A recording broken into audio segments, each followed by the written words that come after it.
आगे बढ़ने का कोई अंत होता है क्या? इतना आगे जिसका कोई छोर नहीं, जहां पूर्णता ही मर्यादा हो, सीमाओं की डोर नहीं।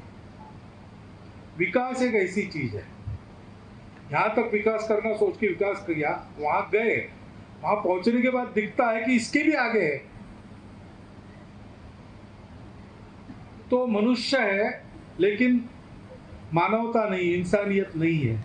वो मनुष्य बन जाए असली पहले, वहां जाने के बाद उसको लगता है लेकिन मनुष्य से कोई होते अति मानव, सुपरमैन कहते हैं, सुपरमैन फिल्में वगैरह निकलती उसमें दिखाते हैं कि अलौकिक शक्तियां जिनके पास होती, तो फिर मनुष्य अलौकिक बनना चाहता है, सुपरमैन बनना चाहता है, अति मानव बनना चाहता है, लेकिन वहां रुकता नहीं। उसको लगता है कि देव बनना चाहिए, तो देवता बनना चाहता है, लेकिन देवता कहते कि हमसे तो भगवान बड़ा है, वो भगवान बनना चाहता है। और भगवान कहता है कि मैं तो विश्व रूप हूं, अभी तो आपको एक रूप में दिख रहा हूं, लेकिन मेरा जो सारे विश्व में व्याप्त ऐसा बिना आकार का रूप है वो असली मैं।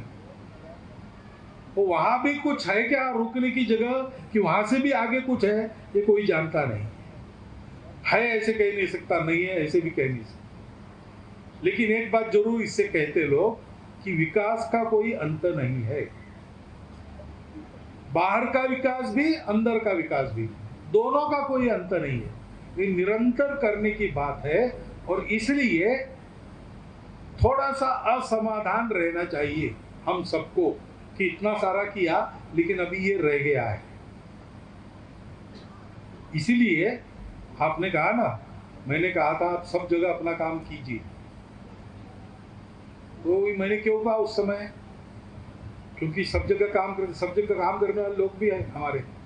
अशोक जी इधर काम कर रहे थे, और भी लोग काम करते, कल्याण आश्रम काम कर रहा था, अभी भी कर रहा है।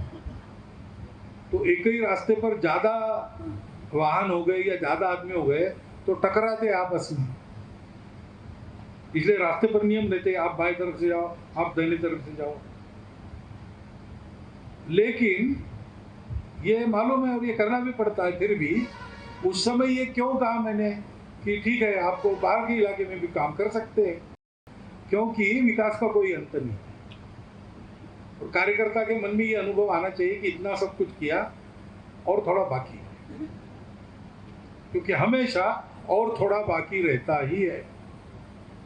और इसलिए यह मत समझना कि इतने इतने काम करते, इतने वृक्ष लगाए अब हो गया, नहीं भाई, हो नहीं गया। वृक्ष लगते रहने चाहिए। इतने लोगों को पढ़ाया, हो नहीं गया भाई, और नई पीढ़ी आएंगी, उनको भी पढ़ाना है। पढ़ाई सतत चलनी चाहिए, स्वास्थ्य की चिंता सतत करनी पड़ती है। ये सारे सतत करने के काम हैं, इनका अंत नहीं है। और सतत करने में ही इससे पूरा समाधान सबको मिलता है।